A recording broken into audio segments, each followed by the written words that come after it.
지난 1월 29일 중앙일보에 보면 올해 나이로 102살이 되신 연세대학교 철학과 명예교수이신 김형석 교수님께서 행복이라는 주제의 인터뷰 기사가 실려 있습니다. 그 글에 보면 김 교수님은 행복 어떻게 하면 찾을 수 있습니까? 라는 기자의 질문에 이렇게 대답을 합니다.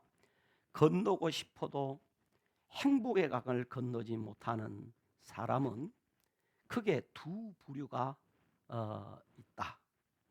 첫째는 정신적 가치를 모르는 사람은 행복해지고 싶고 행복의 강을 건너고 싶어도 결코 그 사람은 행복의 강을 건너지 못한다 라고 했어요. 그리고 둘째는 이 행복의 강을 건너고 싶어도 건너지 못하는 사람은 이기주의자라 라고 김형석 교수님께서는 그리 말을 했습니다. 정신적 가치를 모르는 사람이 왜 행복의 강을 건너지 못하느냐 하면 이 정신적 가치를 모르는 사람은 명예나 권력이나 재산으로 만족을 얻고자 한다는 것이죠. 그렇지만은 우리가 이 세상에서 얻는 명예나 권력이나 재산은 결코 우리를 만족하게 해주지 못한다는 것입니다. 그러므로 명예와 권력과 재산을 이 정신적 가치를 모르는 사람이 얻게 되면 어떻게 되느냐? 오히려 그 사람은 더 불행해진다는 것입니다. 그러니까 정신적 가치를 모르는 사람이 권력을 잡게 되면 오히려 그 사람은 더 불행한 결과를 낳게 되고, 이 정신적 가치를 모르는 사람이 돈을 많이 갖게 되면 오히려 그 사람은 더 불행하게 된다는 거죠. 왜냐하면 더 많이 갖고 싶은 마음이 생기기 때문에 그렇다, 이 말입니다. 그러므로 이 사람은 결코 그가 추구하는 명예나 권력이나 돈을 통해서 행복해지지 않고 오히려 더 불행해지는 결과를 얻게 된다. 계속해서 이 김형석 교수님께서는 말씀하시기를 이기주의와 행복은 결코 공존할 수 없는 것이다.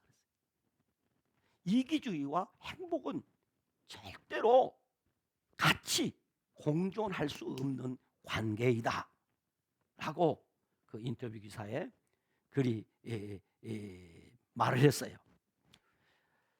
왜냐하면 이기주의자는 자신만을 위해서 살기 때문에 인간 관계에서 나오는 선한 가치인 인격을 갖추기가 어렵기 때문이다. 계속해서 이 교수님께서 말씀하기를 인격의 크기는 바로 자기 그릇의 크기다. 제가 얼마 전에 그런 설교를 했어요. 이 사회는 성숙한, 지적으로, 정서적으로, 사회적으로, 영적으로 성숙한 사람이 많은 사회가 행복한 사회라는 거죠. 그 얘기를 했어요. 지금 성숙한 인격을 갖지 못한 사람에게는 행복이 깃들지 않는다는 거죠. 그런데 이 김 교수님도 같은 이야기를 하는 겁니다. 그 인격의 크기는 곧 그 사람의 그릇의 크기인데, 그 그릇은 무엇을 담는 그릇인가 하면 행복을 담는 그릇이라는 거죠. 그러면서 이분이 말씀하기를 이 사람 이기주의자는 이 그릇이 워낙 작아서 행복이 많이 담긴다, 적게 담긴다, 적게 담기기 때문에 결코 이 사람은 행복해질 수 없다. 그러면 행복해지려면 어떻게 해야 되느냐? 먼저 그릇이 되어야 한다는 거죠. 그릇이 되어야 큰 행복을 담을 수 있게 되는 것이다. 그때야 비로소 그 사람이 행복해지는 것이다. 그러면서 그 인터뷰 기사를 좀 더 읽어보면 그런 얘기를 합니다. 자기가 30대에 연세대학교 철학과 교수가 되었는데 몹시 가난했다는 거죠. 몹시 가난해서 이 교수 되기 위해서 공부하느라고 이 생활이 몹시 어려워서 교수가 돼서 탁 첫 달에 월급을 받았는데 너무 좋더라는 거죠. 그리고 이제 나중에 그 교수 월급이 오르면 다 이제 돈이 늘어나니까 참 좋았는데 그때 이 교수님이 생각을 했다는 겁니다. 교수로서 내가 학교에서 월급을 많이 받는데 행복을 누려서 되겠는가? 근데 그때는 다 이 학생들이 공부하는데 경제적으로 어렵지 않은 학생이 없었다는 겁니다. 그래서 그 오른 월급을 뚝 떼서 어려운 제자들을 돕기 시작했다는 겁니다. 그래서 그 제자들이 이제 공부를 하고 있을 때 진짜 월급이 올랐을 때 기쁨보다는 그 제자들에게 장학금을 주고 제자들의 학업을 돕고 섬겼을 때 훨씬 더 행복했다는 겁니다. 물론 그 글에 없지만은 저는 그런 생각을 했어요. 그 제자들이 나중에 성장해서 또 교수가 되고 사회 여러 분야에서 그 역할을 할 때 이 교수님은 얼마나 행복할까? 그래서 지금도 행복한 삶을 살고 계십니다. 정말 행복한 삶이라는 것은 바로 그런 것이다. 근데 왜 제가 오늘 설교를 도입하면서 오늘 이 102세가 되신 노 교수님, 사실 저는 직접 한 번도 만나 뵌 적이 없고 이분의 강의를 들어본 적도 없습니다. 다만 책을 통해서 제가 영향을 받았고 그래서 지금도 이분의 글이 나오거나 책을 나오면 사서 읽곤 하는 것은 그분이 책을 통해 제게 감동을 주기 때문입니다. 제가 그런 분이지만 제가 오늘 설교에 여러분에게 소개하는 것은 한 세기를 예수 그리스도를 믿는 믿음으로 대학에서 후학을 가르치셨던 그 어르신의 가르침이기에 많은 사람들에게 울림이 있을 것이다. 또 울림을 받아야 된다라는 생각에서 이 노 교수의 그 글을 인터뷰 기사를 제가 여러분에게 소개했습니다. 그런데 오늘 우리가 지금 함께 은혜 받고 있는 이 히브리서를 보면 히브리서 11장에 보면 저와 같은 심정으로 이 히브리서 기자가 성경을 기록하고 있는 것을 우리가 볼 수 있습니다. 여러분이 잘 아시다시피 히브리서 11장에는 구약 시대를 살았던 믿음의 영웅들을 소개를 하고 있습니다. 그러니까 히브리서 11장에 읽어보면 마치 오늘 아침에 저와 여러분이 그 노 교수님을 통해서 교훈을 받듯이 오늘 저와 여러분이 우리를 앞서간 오랜 역사 가운데서도 믿음으로 살아오셨던 신앙의 인물들을 통해서 우리가 도전을 받고 감동을 받을 수 있다는 이야기입니다. 그런데 이 구약 시대의 신앙의 영웅들은 각기 다른 시대에서 많은 어려움과 고통 가운데서도 어떻게 살았다고요? 믿음으로 살았다는 겁니다. 지금 오늘 현 시대를 사는 저와 여러분보다 훨씬 어려운 환경에서 많은 고통 가운데서도 그들은 믿음으로 살았는데 이 믿음으로 산 이 우리의 신앙의 영웅들은 세상이 감당하지 못하는 행복한 삶을 살았다는 것입니다. 어려운 가운데서도 고통 가운데서도 그들은 믿음으로 세상 그 어디도 세상 그 누구도 빼앗지 못하는 세상 어디에서도 얻을 수 없는 그런 큰 행복을 누리는 삶을 살았다는 것입니다. 그리고 히브리서 기자는 말합니다. 믿음은 바라는 것들의 실상이요 보이지 않은 것들의 증거라고 말합니다. 이 사람들이 바로 그렇게 살았다는 것이지요. 그러므로 히브리서 12장 2절에 와서 오늘 히브리서 기자는 이렇게 이야기합니다. 예수를 바라보자 라고 합니다. 예수를 바라보자. 이 말은 앞서간 신앙의 선진들이 누구를 바라보고 살았다는 이야기입니까? 예수님을 바라보며 살았다는 것입니다. 그러므로 우리도 예수님을 바라보고 살면 히브리서 11장에 소개하고 있는 믿음의 영웅들처럼 세상이 감당할 수 없는 능력의 삶을 살 수 있을 뿐만 아니라 세상 그 어떤 곳에서도 얻을 수 없는 행복을 누리는 삶을 살 수 있다. 그러므로 여러분들은 예수를 바라봐야 된다라고 얘기합니다. 여기서 바라보자라는 말은 사전적 의미입니다. 곁눈을 팔지 않고 초점을 향해 주의 깊게 응시하고 집중하자, 그런 말입니다. 여기 예수를 바라보자라는 말은 예수님에게만 우리의 초점을 맞추고 예수님 그분만을 생각하고 그분만을 바라보고 살자, 그런 말입니다. 어떤 어려움이 와도, 어떤 환난이 와도, 어떤 위기가 와도 예수님 그분에게만 우리의 시선을 집중하자. 잠시 동안만이 아니고 계속적으로, 지속적으로, 계속적으로 바라보자라는 의미예요. 그러니까 목적의 단일성, 목표의 단일성, 추구성의 단일성을 갖자, 그런 말입니다. 우리 인생의 목적이 예수님에게로 집중하자. 인생의 목표를 예수님에게 갖자. 우리가 추구하되 예수님만을 추구하는 삶을 살자. 그런 의미로 오늘 히브리서 기자는 예수를 바라보자 라고 말합니다. 어떤 경우에 혹시 우리가 의심의 공격을 받았을 때도 예수님을 바라보고, 내 힘의 연약을 느낄 때도 예수를 바라보고, 내가 가졌던 소망이 흔들릴 때도 예수님에게 우리의 시선을 고정하자 라고 오늘 히브리서 기자는 오늘 우리들에게, 아니 그 첫 번째 독자들에게 그렇게 이야기하고 있습니다. 그렇다면 왜 성도는 어떤 경우에도 예수님을 바라보아야 할까요?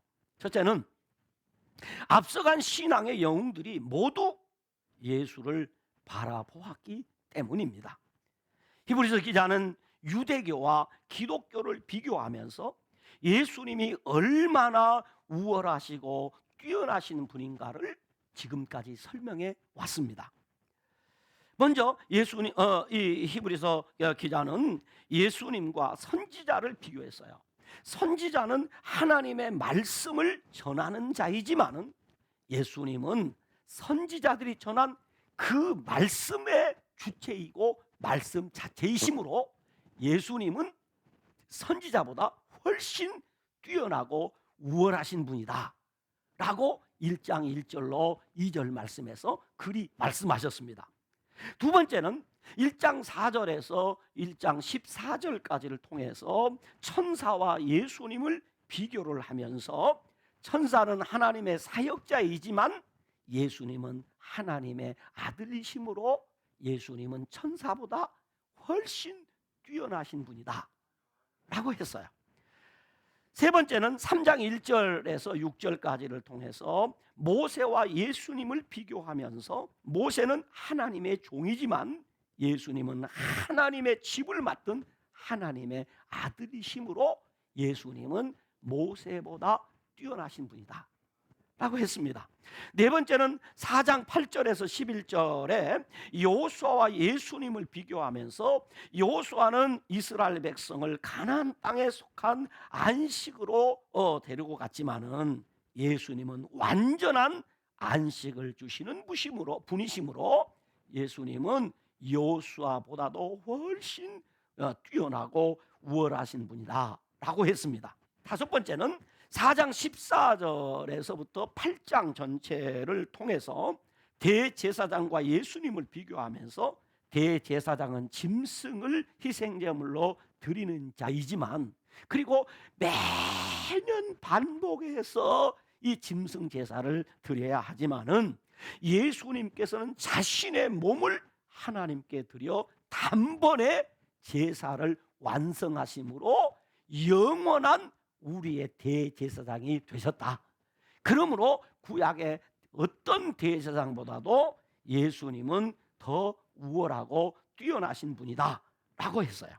그리고 여섯 번째는 9장 말씀을 통해서 무슨 얘기냐면 성전과 예수님을 비교하면서 성전은 사람의 손으로 지어진 것이지만은 예수님은 사람의 손으로 짓지 아니하는 온전한 성소로 들어가신 분이다. 그러므로 예수님 자체가 성전이시다는 것이지요.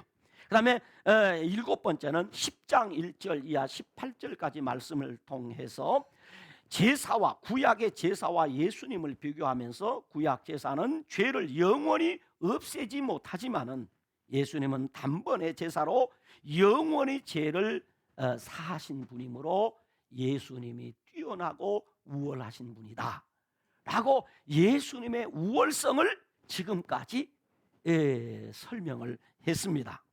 그러면서 오늘 이 히브리서 기자는 구약의 어떤 제도와 인물보다도 뛰어나시고 우월하신 예수님은 하나님의 아들이시며 모든 천사의 경배를 받으시는 분이시고 세상을 통치하는 왕이시라고 그랬습니다. 그리고 예수님은 온 세상을 창조하신 분으로서 이 세상을 마지막 심판하실 분이다 라는 사실을 구약 성경을 인용하여 설명한 후에 로마 제국의 박해로 인해서 기독교에서 유대교로 다시 돌아가려는 유대인 출신 그리스도인들에게 이렇게 결론을 맺습니다. 믿는 도리의 사도시며 대제사장이신 예수님을 깊이 생각하며 살아야 한다. 생각해야 된다.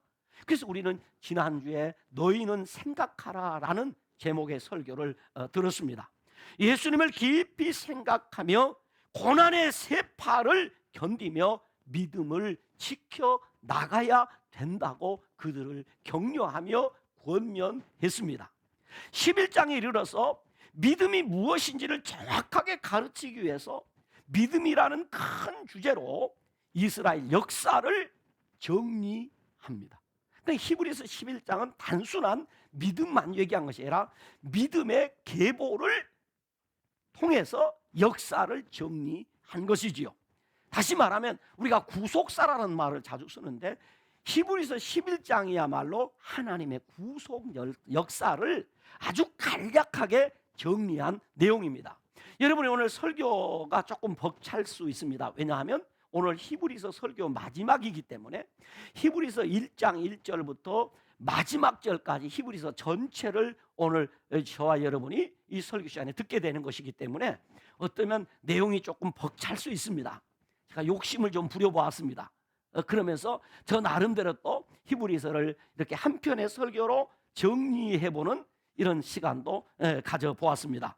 그렇다면 오늘 히브리서 11장을 통해서 이스라엘 역사를 정리하는데 어떻게 정리하냐면 믿음으로 하나님께 제사를 드린 아벨, 믿음으로 하나님을 기쁘시게 하며 하나님과 동행했던 에녹, 하나님의 홍수 경고를 믿고 하나님의 말씀대로 방주를 건축했던 노아, 하나님의 말씀을 믿고 순종하여 약속의 땅 가나안으로 갔던 아브라함과 약속의 자녀를 순종함으로 기다렸던 사라, 약속의 자손들인 이삭, 야곱, 에서, 요셉은 모두 믿음의 사람이었다고 히브리서 기자는 소개합니다. 이들이 어떻게 살았느냐? 이 험한 세상 가운데 믿음으로 살았다 그 말입니다. 계속해서 출애굽 이후에 하나님의 말씀을 믿고 순종하여 이스라엘 백성들을 출애굽시켜 약속의 땅 가나안으로 인도한 모세, 하나님의 말씀에 순종하여 여리고성을 점령한 여호수아, 그리고 하나님을 믿고 정탐꾼을 살려준 라합, 사사시대 기드온, 바락, 삼손, 입다, 사무엘, 왕정시대 다윗과 선지자들은 모두 어떻게 살았다? 믿음으로 순종하며 승리하는 삶을 살았다. 믿음으로 고난 가운데서 인내했고 믿음으로 하나님을 기쁘시게 하라는 자는 증거를 받았다 라고 말합니다. 그런데 본문 1절은 11장에 소개된 구약의 신앙의 영웅들을 모두 어떻게 표현하느냐 하면 오늘 본문 1절에 보면 우리에게는 구름같이 둘러싼 허다한 누가 있다? 증인들이 있다. 그러니까 히브리서 11장에 소개한 이 모든 신앙의 영웅들은 우리의 신앙의 누구이다? 증인들이다 그 말입니다. 그들이 어떻게 살았느냐? 예수를 바라보는 믿음을 가지고 세상을 이기며 살았고 세상이 감당할 수 없는 삶을 살았고 그들은 온갖 그 믿음을 통한 하나님의 역사와 기적을 경험하며 살았단 말입니다. 그런데 그들이 지금 우리의 증인이 됐다. 이 증인됐단 말은 증거한다, 순교자라는 뜻으로서 재판석에서 생명을 걸고 진실을 확실히 말하는 사람이라는 뜻으로 이 증인이라는 단어를 선택했습니다. 그리고 구름같이 둘러싼 허다한 증인들이라는 말은 당시에 원형 경기장에서 경기하는 자를 응원하기 위해서 모인 수많은 관중을 염두에 두고 한 표현입니다. 내가 경기장에 들어가서 경기를 하는데 지금 수많은 팬들이 와서 응원을 합니다. 그러면서 이 힘을 북돋아 준다 이 말이에요. 그런데 이 응원하는 사람들은 단순한 관중이 아니라 이미 그들은 오실 예수 그리스도를 바라보며 믿음의 선한 싸움에서 승리한 경험자들이 모여서 응원하고 있다는 것입니다. 그러므로 성도들은 시련 가운데서 믿음의 경주를 하되 수천 수만의 신앙의 선진들의 응원과 격려를 받고 있다는 사실입니다. 그러므로 성도는 예수님을 바라보아야만이 믿음의 선한 싸움에서 승리할 수 있습니다. 그래서 오늘 우리 교회 안에서도 신앙할 때 신앙에 앞서가신 분들은 매우 중요합니다. 그들을 바라보며 그들의 응원을 통해서 뒤따라오는 신앙의 후진들이 신앙생활을 할 수 있게 되기 때문입니다. 왜 우리는 예수를 바라봐야 되는가? 그 이유는 분명해졌습니다. 앞서간 신앙의 영웅들이 모두 예수를 바라보았기 때문에, 그래서 예수를 바라봄으로 신앙의 경주에서 이긴 자가, 승리자가 되었기 때문에 우리도 예수를 바라보아야 한다는 것입니다. 두 번째는 우리의 무거운 죄를 벗겨주실 수 있는 분은 오직 예수님 뿐이시기 때문입니다. 오늘 본문 1절에 이렇게 이야기합니다. 성경 본문 1절을 같이 읽어보도록 하겠습니다. 이러므로 우리에게 구름같이 둘러싼 허다한 증인들이 있으니 모든 무거운 것과 얽매기 쉬운 죄를 벗어버리고 인내로서 우리 앞에 당한 경주를 하며 그랬습니다. 여기 보면 모든 무거운 것과 얽매기 쉬운 죄를 벗어버리고 인내로서 우리 앞에 당한 경주를 하며 라고 했어요. 여기 무거운 것, 얽매기 쉬운 죄라는 것은 마치 경기장에서 경기하는 선수가 거추장스러운 옷을 벗어버린 것과 같이 신앙의 경주를 하는 성도들이 신앙생활에 방해가 되고 불필요한 것들, 벗어버려야 할 것들을 말합니다. 곧 신앙 성장에 장애가 되는 것. 여러분, 여러분의 신앙생활에 장애가 되는 것이 무엇입니까? 많이 있지요. 어떤 분은 참 신앙생활을 잘 하고 싶은데 담배를 못 끊어가지고, 내가 신앙생활을 좀 잘하려고 하면 이 담배가 나를 아주 이 신앙을 못하게, 그러면 그 어떻게 담배를 끊어야 됩니다. 그래야 신앙이 깊은 단계에 들어갑니다. 어떤 분은 좀 신앙생활 제대로 하려고 하고 좀 기도생활도 하려고 하는데 술을 못 끊어가지고 기도하러 나오면 그놈은 술병이 왔다 갔다, 술잔이 왔다 갔다 하니까 양심이 찔려갖고 신앙이 잘하죠. 그 술 끊어야 됩니다. 나는 목사님 담배 피워도요 아무런 지장 없어요. 피우십시오. 나는 술을 먹어도요 은혜가 충만합니다. 그럼 술 드십시오. 혹시 그런 분 계십니까? 그러나 신앙생활에 장애가 되는 것, 방해가 되는 것, 그것 벗어버리라는 거죠. 성숙한 신앙의 장애물이 되는 그 죄들을, 성도를 넘어지게 하고 시험에 빠지게 하며 신앙에서 떠나가게 하는 그 죄 말입니다. 그것이 무거운 것이고 얽매이기 쉬운 거라는 것이죠. 그런데 말입니다, 이 죄에서 우리가 어떻게 벗어나야 합니까? 우리에게는 죄에 이길 힘이 없습니다. 능력이 없습니다. 그래서 찬송가 544장에 보면 그래요. 울어도 못하네, 힘써도 못하네, 참아도 할 수 있다고요? 없다고요. 그러면 어떻게 할 수 있는지 우리 4절 찬송가 불러봐요. 자, 울어도 안 되고 참아도 안 되고 힘써도 안 돼. 그러면 어떻게 하냐?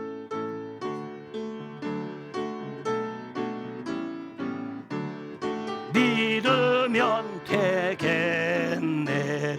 주 예수만 믿어서 그 은혜를 힘입고 오직 주께 나가면 영원 삶을 얻네. 십자가에 달려서 예수 고난했네. 나를 구원하시리 예수밖에 없네. 그렇습니다. 우리를 무거운 죄에서 벗겨줄 수 있는 분은 오직 예수뿐입니다. 그러므로 예수님을 바라보아야 합니다. 옛날 찬송가 205장이요, 지금 찬송가는 281장인 그 옛 가사에 보면 예수 앞에 나오면 모든 죄 사하고 주의 품에 안기어 편히 쉬리라 그랬어요.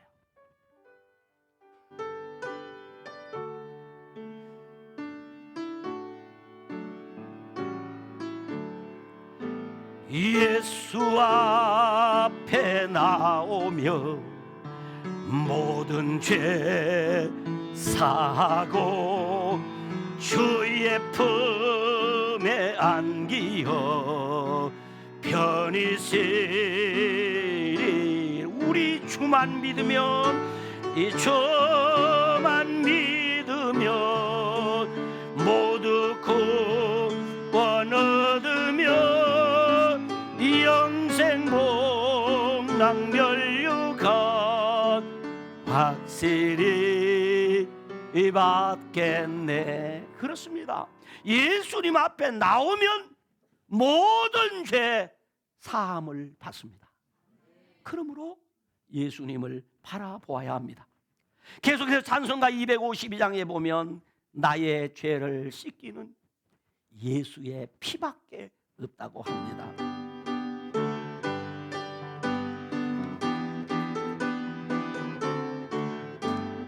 나의 죄를 씻기는 예수의 피밖에 없네. 다시 정케하기도 예수의 피밖에 없네. 예수의 흘린 피 날 희게 하오니 귀하고 귀하다. 예수의 피밖에 없네. 할렐루야. 그렇습니다. 우리 죄를, 무거운 것과 얽매이기 쉬운 우리의 죄를 씻을 수 있는 분은 예수의 피밖에 없습니다. 그러므로 우리는 예수님을 바라보아야 합니다. 찬송가 255장에 보면 그렇게 합니다. 너희의 죄 흉악하나 눈과 같이 희게 해주신다고 그랬습니다. 같이 불러보겠습니다. 너희 죄 흉악하나 눈과 같이 희겠네. 너희 죄 흉악하나, 너희 죄 흉악하나 눈과 같이 희겠네. 내 피 흉악하나 쉬게 되리라. 주홍빛 같은 내 죄, 주홍빛 같은 내 죄 눈과 같이 희겠네. 눈과 같이 희겠네. 할렐루야. 그렇습니다. 우리의 흉악하고 악한 죄를 눈과 같이 희게 해주실 분은 예수님 밖에 없습니다. 우리의 주홍빛 같은 죄를 벗겨주실 수 있는 분은 오직 자기의 피로 영원한 속죄를 단번에 이루신 예수님 밖에 없습니다. 그래서 우리는 예수님을 바라보아야 합니다. 모세가 하나님을 향하여 원망하며 불평하던 이스라엘 백성들이 광야에서 불뱀에 물렸을 때에 살 수 있는 유일한 길은 장대에 높이 달린 노뱀을 바라본 자들만이 죽지 않고 살았던 것처럼 예수님을 바라본 자들만 죄 용서를 받습니다. 생명을 얻습니다. 구원을 얻습니다. 그러므로 성도는 예수님을 바라보아야 믿음의 선한 싸움에서 승리할 수 있습니다. 마지막 세 번째는 예수님은 우리의 믿음의 창시자이시며 완성자이시기 때문에 예수님을 바라보아야 합니다. 본문 2절에 이렇게 기록합니다. 우리 성경 본문 2절을 같이 읽어보시도록 하겠습니다. 같이 읽습니다. 믿음의 주요 또 온전케 하시는 이인 예수를 바라보자. 그는 그 앞에 있는 기쁨을 위하여 십자가를 참으사 부끄러움을 개의치 아니하시더니 하나님 보좌 우편에 앉으셨느니라 라고 했습니다. 여기 믿음의 주여 또 온전케 하시는 이인 예수를 바라보자 라는 말씀에서 믿음의 주라는 말의 이 주, 헬라어 성경에는 아르케라고 했는데 이 아르케 곧 주라는 말은 처음 혹은 시작, 선구자, 앞서서 인도하는 자 또는 이끌고 가는 자, 혹자는 군사령관이라고 해석을 해놓은 것도 보았습니다. 이런 뜻인데 똑같은 단어인 이 아르케라는 말을 2장 10절에서는 창시자라고 번역을 했습니다. 그러니까 구원의 주라는 말은 구원의 창시자라고 번역한 것입니다. 그렇다면 본문도 똑같이 번역을 한다면 똑같은 단어이니까 바로 믿음의 창시자라고 번역을 할 수 있습니다. 예수님은 우리의 믿음의 창시자이시다 이 말이에요. 믿음의 출발점이 되시는 분이 누구이냐? 예수님이시다 이 말입니다. 그리고 온전하게 하시는 이라는 말에서 이 온전하다라는 말은 완전케 하는 자 혹은 완성시켜주는 자, 마무리시켜주는 자, 완성자라는 의미입니다. 그렇습니다. 예수 그리스도는 구원의 주로서 친히 십자가의 구속사역을 담당하심으로써 우리 믿음의 시작점이 되셨으며 장차 심판의 주로 다시 오셔서 구원을 완성하심으로 우리의 믿음을 완성시켜 주시는 분입니다. 그러므로 예수님은 우리의 믿음의 처음이요 나중이십니다. 예수님은 우리의 신앙의 알파와 오메가이십니다. 우리의 믿음의 알파와 오메가이신 예수님께서는 그 앞에 있는 기쁨을 위하여 십자가를 참으사 부끄러움을 개의치 아니하시더니 하나님 보좌 우편에 앉으셨느니라 라고 했습니다. 여기 참으사라는 말은 아래에 머물러 있다 또는 자기 입장을 고수하다 또는 확고부동하게 있다라는 뜻으로 예수님께서는 사람이 당할 수 있는 가장 큰 치욕과 고통의 형벌인 십자가를 얼마든지 피하실 수 있었습니다. 그 십자가에서 내려올 수 있었습니다. 그를 십자가에 닦는 자들을 멸하실 수 있었습니다. 그러나 우리 예수님은 뭐 하셨다? 참으셨다. 참으셔서 십자가를 부끄럽게 생각하지 않았다는 것입니다. 십자가에 달린 것을 개의치 않았다는 것입니다. 오히려 기쁨으로 십자가의 고통을 끝까지 무시해버리고 경멸하며 참아내셨다는 이야기입니다. 그런데 예수님께서 십자가에 죽으심으로 모든 것이 끝나버린 것이 아니라는 것입니다. 예수님이 십자가에 죽으심으로 모든 것이 끝나버린 것이 아니다. 죽음 이후 하나님을 모독하는 자, 정부를 반역한 자는 오명을 쓰고 영원히 손가락질 당하는 사람으로 남아있지 않는다. 이 말은 굉장히 중요한 얘기입니다. 성도가 당시 히브리서를 받았던 그 유대 그리스도인들이 많은 핍박과 고통을 당하는데 계속해서 그렇게 핍박을 당하고 괴로움을 당하는 것도 아니다 이 말입니다. 오늘 우리 성도가 현실에서 여러 가지 어려움을 당합니다. 핍박을 당합니다. 조롱을 당합니다. 멸시를 받습니다. 그렇다고 해서 우리가 영원히 멸망의 대상이고 조롱의 대상이고 핍박의 대상이고 비웃음의 조롱거리가 되지 않습니다. 믿기를 축원합니다. 저도 개인적으로 처음 예수를 믿고 많은 놀림도 받았고 조롱도 받았고 핍박도 받았습니다. 그러나 지금까지 그 조롱을 당하고 멸시를 받고 핍박을 당하지 않습니다. 지난주에 말씀드린 것처럼 우리가 여기서 당하는 현세에 당하는 그 고통과는 비교가 될 수 없는 밝은 미래가 있음을 우리는 믿어야 합니다. 오늘 본문은 말합니다.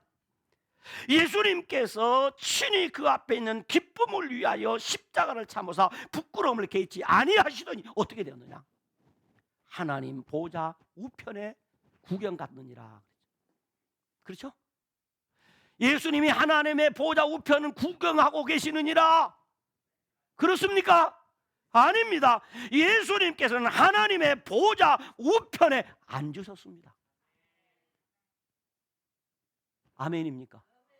거기서 지금 우리를 위해 중보하고 계십니다. 그러므로 지금 우리가 당하는 어떤 시련과 어떤 시험 속에서도 뒤로 물러가면 안 된다는 것입니다. 신앙의 경주를 포기하면 안 된다는 것입니다. 오히려 예수님을 깊이 생각하며 예수님을 바라보아야 한다는 것입니다. 그래서 믿음의 선한 싸움에서 이기는 자가 되어야 한다는 것입니다. 그렇습니다. 성도는 예수님을 바라보아야 믿음의 선한 싸움에서 승리할 수가 있습니다. 사람 바라보면 우리는 넘어집니다. 그러나 예수님을 바라보면 믿음의 선한 싸움에서 승리할 수 있습니다. 믿음의 선한 싸움을 싸고 계시는 성도 여러분, 신앙에 어려움이 생기고 삶의 고난이 찾아왔을 때 여러분은 무엇을 바라보십니까? 누구를 찾고 계십니까? 앞서간 신앙의 영웅들은 모두 예수님을 바라보았습니다. 그러므로 우리도 우리의 무거운 것과 얽매기 쉬운 죄를 벗겨주시는 예수님을 바라보아야 합니다. 우리의 믿음의 창시자이시며 완성자이신 예수님을 바라보아야만이 우리의 믿음의 선한 싸움에서 우리도 모두 승리할 수 있습니다. 그 예수님을 바라보는 행위가 무슨 행위일까요? 그분의 말씀을 읽는 것이고 예수님을 바라보는 행위입니다. 그분의 말씀을 통해서 어떤 분이신가를 우리가 아는 방법 중에 하나가 하나님의 말씀을 읽는 것입니다. 그것이 곧 예수님을 바라보는 행위인 것이다. 예수님을 바라보는 것이 무엇일까요? 그의 이름으로 우리의 신앙의 출발자이며 완성자이신 예수님의 이름으로 기도하는 것이 예수님을 바라보는 것입니다. 어떤 자처럼 예수님 사진도 아닌데 예수님이라고 생각해서 사진 한 장 걸어놓고 그걸 나는 날마다 예수님을 바라보려고 하는 것은 아니올시다. 그건 예수님을 바라보는 것이 아닙니다.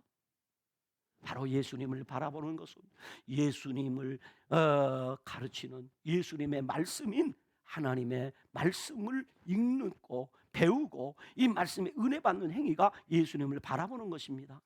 그 예수님의 이름으로 기도하는 것이 예수님을 바라보는 것입니다.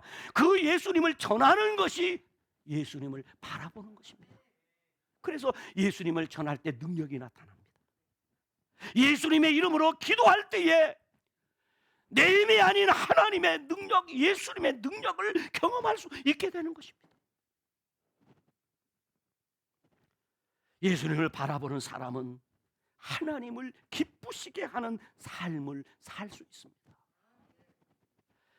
예수님을 바라보는 사람은 형제를 사랑하고 손님을 대접하며 갇힌 자, 학대받는 자를 생각하는 삶, 성결한 삶, 돈을 사랑하지 않고 자족하는 삶을 살 수 있습니다.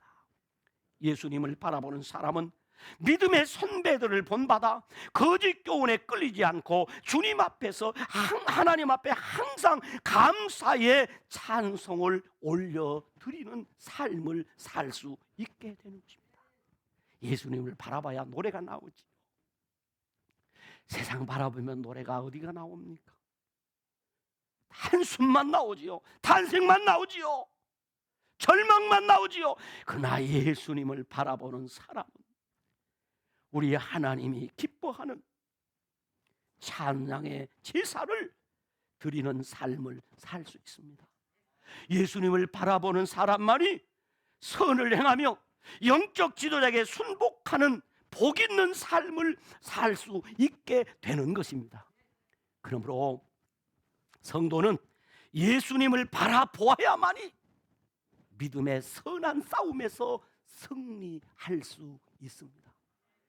그러므로 이제 우리는 예수님을 바라보고 믿음의 선한 싸움에 모두 승리하는 여러분 다 되시기를 주님의 이름으로 축원합니다. 기도하겠습니다. 하나님 아버지, 참 고맙고 감사합니다. 지난 1월 한 달 동안 우리가 히브리서 1장에서부터 13장까지의 말씀을 통해서 큰 은혜를 입게 하셨음을 감사합니다.